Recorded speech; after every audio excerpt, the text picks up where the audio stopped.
Well, he's always been active, but I've been seeing a lot of him in newspapers and on television. He's been traveling all over the United States. It's safe to say that former New Mexico Governor Gary E. Johnson is on a major offensive against tyranny in defense of liberty. And it's pretty obvious that he is gauging right now of their support, and I think there will be, for him to run for president coming up in the 2012 election. He, of course, was a very popular governor of New Mexico from 95 to 2003. He's the chairman of the policy advocacy organization, Our American Initiative. And Mr. Johnson has, again, also been a lot of media speculation as the possible candidate for president in 2012. Here's a Politico headline. It says, ex-governor emerges as next Ron Paul. Another headline, legalize marijuana to stop the drug cartels. Yeah, no kidding. So he literally agrees with Ron Paul on many, many subjects. And he is young and not a bad-looking fella. And so we certainly want to draft him for office. But how do we get you to run for president, or even better yet, to make Ron Paul even stronger? Would you run as a VP with Ron Paul? Well, Alex, first of all, I feel like I've arrived now that I'm on your show, starting Our America Initiative the 1st of December, which is really to just put a voice to the outrage over the fact that we're bankrupt. But what I am engaged in right now is a 501c4, Our America Initiative. It's an advocacy committee. I'm the honorary chairman, which allows me to raise money, speak out on the issues of the day. I get to be a political activist here. But I can't make any statements, forward statements regarding political office or intentions, or I get sideways with my legal status. So how's that for a cop-out on talking about future political office? But if Ron Paul contacted you, you'd certainly take the call. I would definitely take the call. And, I'm a Ron Paul fan. I supported him, endorsed him during the last presidential cycle. And like I say, I just think he's brought about a heightened awareness of a lot of really important issues that face this country. The fake war on drugs, only empowering the drug cartels, the wars being based on fraud, all the same issues that you've covered. He talked about derivatives back when they started selling them 11 years ago. You've been exposing that. Let's get into the economy first, Gary. I mean, it seems like this nightmare is never going to end. We're clearly in a double-dip recession going into depression, many economists say, but the Obama administration says that we've been out of recession for 15 months. Well, I really think that we're on the verge of really implosion in this country, that we are on the verge of financial collapse. And if I could sum up one word to describe present policy, it would be uncertainty. And if there's one word to provide or one goal, it would be to provide certainty. And that certainty would be to right the financial ship, would be to slash spending, looking to reduce taxes across the board, and that financial collapse. On Friday of this week, Portugal comes to market with its debt, and nobody buys it, and that's the jitters that end up questioning all government's debt. And well, Governor, I've got a Wall Street Journal article here saying the Fed is quietly buying U.S. treasuries now. That's monetization. That's Weimar Republic, Germany. That's Zimbabwe, Africa. Well, I think that's been going on ever since for 2 years now, and not only that, as you're well aware, they're buying long-term bonds. It'll be interesting with the audit the Fed bill that Ron Paul sponsored and passed.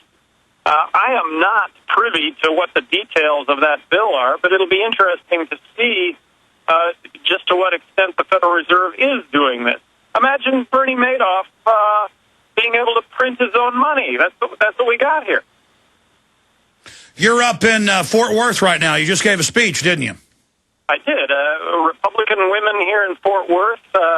I'm a Republican, and addressing, in this case, the Republican women's group, is what I'm saying resonating. Based on this lunch you know what? I'm going to continue to stay on the road here for a while. This is an important question because it'll give us an idea of what you think is most important. What did you talk about in your speech to the Republican women? Well, really, A through Z, the fact that we are bankrupt, that we've got to slash spending, that spending needs to be cut by 43%. And to do that, you know, you're talking about the biggies, Medicaid, Medicare, Social Security. You're talking about having to reform all those areas to see them potentially viable into the future. Medicare being the big one. I mean, $100 trillion in unfunded entitlement liability going down the line. Defense. A believer in strong national defense, but also someone who questions or believes that our national security is not being threatened in either Iraq or Afghanistan. I'd have been on record prior to Iraq. Look, don't we have the military surveillance capability to see them roll out any weapons of mass destruction? If that happened, we could go in, we could have dealt with that as a surgical strike. I thought that our initial military strike into Afghanistan was completely warranted. I thought that was about getting Osama bin Laden, Al-Qaeda, but they're not there anymore. So we're building roads, schools, bridges, highways, and hospitals in Iraq and Afghanistan, and we're borrowing 43 cents out of every dollar to do this. We're nation building worldwide. When don't we have our own nation to build? We're bankrupt. What good are we to any country? What good are we to ourselves bankrupt? You know, going down the list, talking about the war on drugs, talking about immigration. Part of the, if we can't connect the dots with regard to border violence right now and prohibition, I don't know if we'll ever be able to connect the dots. Break that down. Take some time, Governor, because you've been for decades exposing the drug war as a fraud. The more you try to suppress drugs, it drives up the price, and the criminals then move in and make big profits. But if you decriminalize, drug use plummets and the drug gangs disperse because their main business is gone. 28,000 dead in the last few years. Now it's pouring across the border. Arizona is the capital of kidnapping in the United States now. The many border states are going bankrupt. Break that down. If people would have done what you said a decade ago, this problem wouldn't be 1/10 as bad as it is now. Well, one term that concept here is, Alex, since 1999, I've advocated legalizing marijuana. Decriminalizing really turns its back on half the problem, or more than half the problem, which is the money involved in drugs.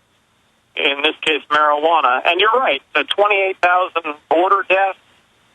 This is about disputes that are being played out with guns rather than in the court. If we can't connect the dots here, I don't know when we can. You talked about Phoenix being the kidnapping capital of the world by a task force that was formed by community leaders in Phoenix. They came to the conclusion that virtually all of the kidnappings were drug cartel related, and about 75% of the drug cartel's activity around the border is estimated to be marijuana related. It's a little counterintuitive. So if you completely decriminalize, that cuts out all the money. That's why you want to go directly to that. Legalize, because you have to address the issue with the marketplace. Control it, regulate it, tax it. And, it's on the ballot right now in California this fall to legalize marijuana. Control it, regulate it, tax it. And when you talk about legalize, it's never going to be legal to smoke pot, become impaired, do harm to others. It's never going to be legal to smoke pot, become impaired, get behind the wheel of a car. It's never going to be legal for kids to smoke pot. That said, legalize it, I think, based on Holland's experience, based on Portugal's experience, that you might see dramatic decrease in drug use as opposed to today, 50% plus of kids graduating from high school have done illegal drugs. Seems to me we ought to be sending a message, do drugs. I don't know how we could be doing many more drugs than what we're currently doing. Well, the United States uses more drugs per capita than any other country in the world. I don't know that for a fact, but I think that may be accurate. Yeah, no. The Centers for... And what I do know is on a per capita basis, we have the highest incarceration rate of any country in the world on a per capita basis. Highest incarceration rate among developed countries. We have 4 times the incarceration rate of number 2 per capita, which is New Zealand. 4 times. We were 2.3 million people in this country are imprisoned. Arguably half of those plus are drug-related that otherwise would have been tax-paying, law-abiding citizens. Well, look at alcohol prohibition, Governor. I mean, crime tripled then. That energized the mafia.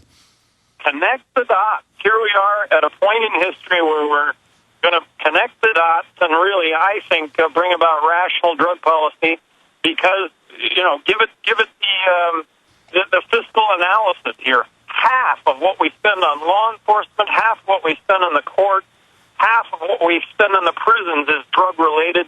And to what end? We're arresting 1.8 million people a year in this country on drug-related crime. Alex, I'm visiting with this guy in Des Moines, Iowa, 3 weeks ago. I want to put a face here to those 1.8 million arrests. I'll tell you what, former New Mexico governor, libertarian, conservative Republican, Gary Johnson, stay there, sir. We're pleased and honored to have you for the rest of the hour. We're going to come back after this quick break and continue with this information you're breaking down. Then we're going to get into a host of other issues with the former governor straight ahead.